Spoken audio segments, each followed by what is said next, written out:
Saya nggak tahu Mas Ilham ini mengikuti nggak perdebat-debat presiden ini. Kadang. Ya gitu.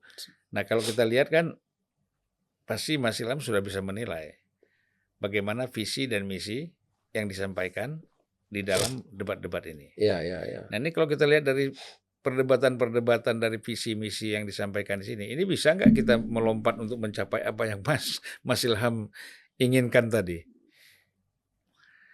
Kalau yang saya lihat dari materi yang disiapkan itu kan oleh tim gitu ya. Tim panelis. Iya.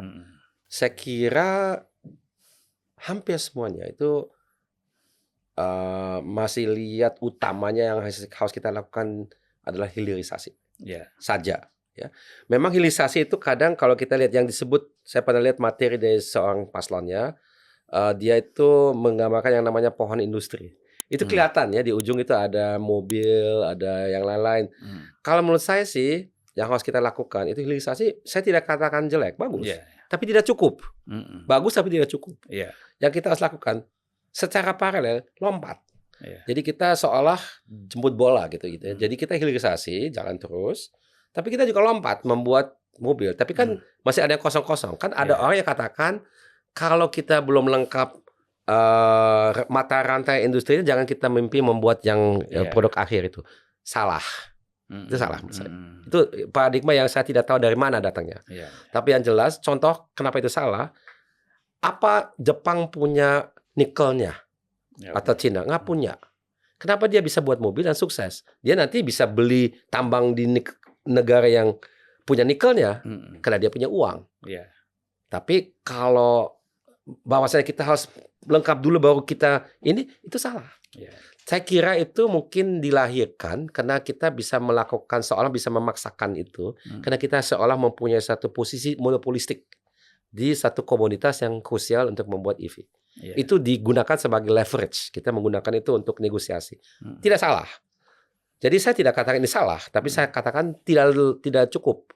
Kalau kita mau mencapai tujuan industri Indonesia emas pada tahun 45, nah ini kalau menurut saya semua paslon belum terlalu eksplisit dalam ini bahwa itu harus kita jalankan. Karena kalau ada satu paslon terpilih, bisa saja yang bersangkutan menjadi 10 tahun kan?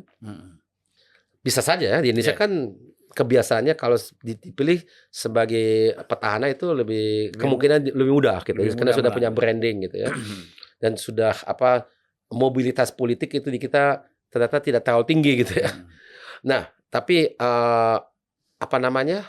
memang tapi kalau kita hitung 2024 plus 10 tahun 11 tahun mencapai tujuan itu. Kalau kita tidak mempunyai sesuatu yang agak di luar, kita berpikir di luar kotak, out of the box yang kita kenal saat ini, akan sulit. Akan sulit. Ya, jadi sebenarnya industri apa dulu yang harus kita mulai?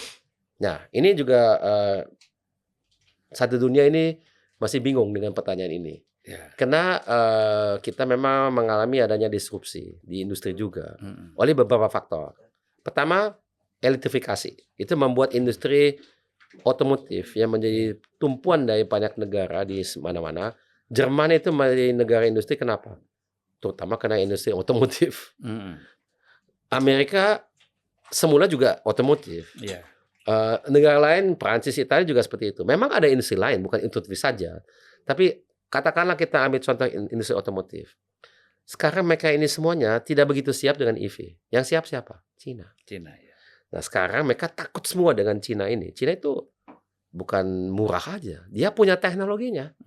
BYD yang akan jual mobil Indonesia ini, dia itu mulai sebagai produsen bateri. Nah yang menarik itu ya kita hati-hati sebagai negara. BYD menggunakan bateri apa? Nikel? Enggak. Lithium ion. Lithium ion. Jadi ada iron. Jadi saya juga bukan orang teknologi baterai, tapi dia itu kadar nikel dalam baterainya tidak sebesar yang lain, kalaupun ada. Jadi kalau kita seolah kayak kita semuanya ke nikel gitu ya, apa yang terjadi dengan rencana ini kalau seandainya itu akhirnya bukan terlalu tergantung sama nikel lagi di masa mendatang. Saya tidak tahu ya. Tapi ini cuma risikonya, bisa saja tetap menjadi sesuatu ya. Jadi, tapi ini harus kita perhatikan. Nah, jadi nikel ini si BYD ini adalah contoh betapa kompetitif industri otomotif dari China sekarang sudah. Dia sudah kompetitif sekali. Iya. Dia bukan saja membuat yang barang yang lebih murah, tapi dari segi teknologi lebih maju. Lebih maju daripada yang di Eropa atau di Amerika Iya, atau di iya. Jepang. Nah ini memang menjadi pertaruhan di beberapa tahun mendatang. Industri yang lain yang juga membuat dunia kita sangat resah saat ini adalah industri terkait dengan TIK, ya, yang teknologi informasi komunikasi, terutama artificial intelligence itu. Iya, iya. Kan katanya akan mendisrupsikan banyak sekali profesi yang kita kenal sehingga bisa menjadi hilang.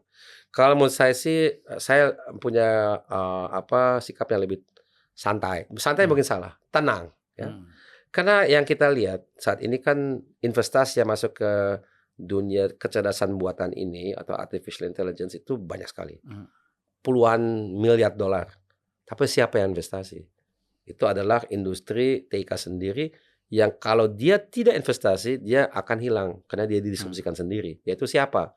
Google, Microsoft, dan lain. Kenapa? Nah, produk utama Google apa? Dia punya Google Search, itu kan search engine. Itu berapa persen dari pendapatan dia? Lebih dari setengah.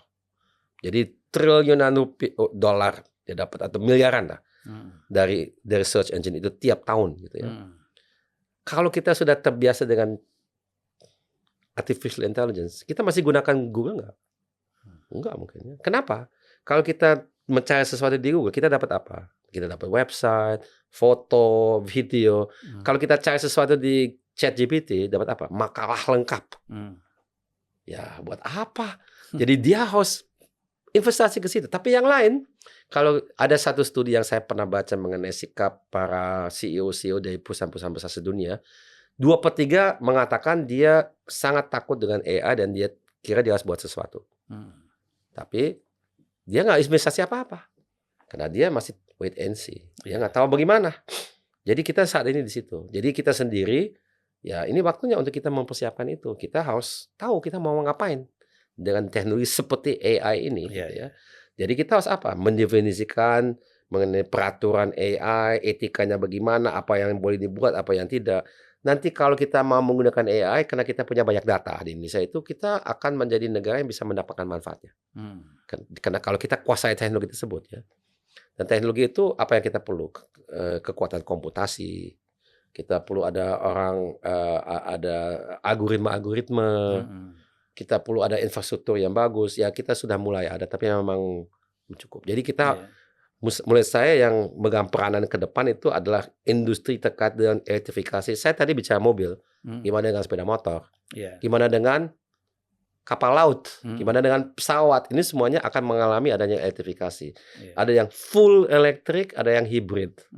Kalau pesawat terbang, berapa puluh tahun ke depan belum bisa full elektrik, mungkin masih hibrid. Tapi kalau mobil sudah bisa full, kalau sepeda motor bisa full. Kalau kapal laut hibrid juga barangkali ya. Jadi itu tergantung, tapi teknologi itu harus kita mengerti gitu ya. Sehingga kita bisa menjadi pemain bukan saja penonton. Karena ini industri ini ada dalam keadaan lagi ada perubahan teknologi. Disitulah semua pemain itu berada di level yang tidak terlalu jauh berbeda, tidak ada yang dominan gitu. Itu peluang kita untuk masuk. Begitupun juga kalau industri TIK itu lebih ekstrem lagi. Karena pergantian teknologi itu lebih cepat.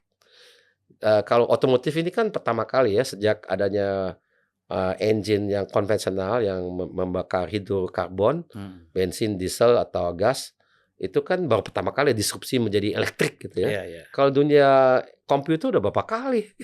Handphone tadi Bang sebut handphone berapa kali kita didisrupsikan. Dulu masih sebesar lemari, sekarang sudah ya entar lagi bisa masuk dalam kacamata. Kali kita pakai kacamata kita sekaligus dengar gitu ya. Ya bisa saja kayak gitu ya, nggak tahu ya itu, atau dalam baju kita sudah kita nggak perlu alat lagi suatu ketika ya. Nah ini memang kecepatan daripada disrupsi itu sangat berbeda. Tapi di mana-mana selalu ada peluang untuk kita ikut serta. Ada lagi yang saya belum sebut, gimana dengan industri terkait dengan biokimia? Kita di Indonesia itu punya diversitas biologi yang sangat luas, baik di laut maupun di darat. Kalau kita hitung dua-duanya, kita nomor 1 di dunia.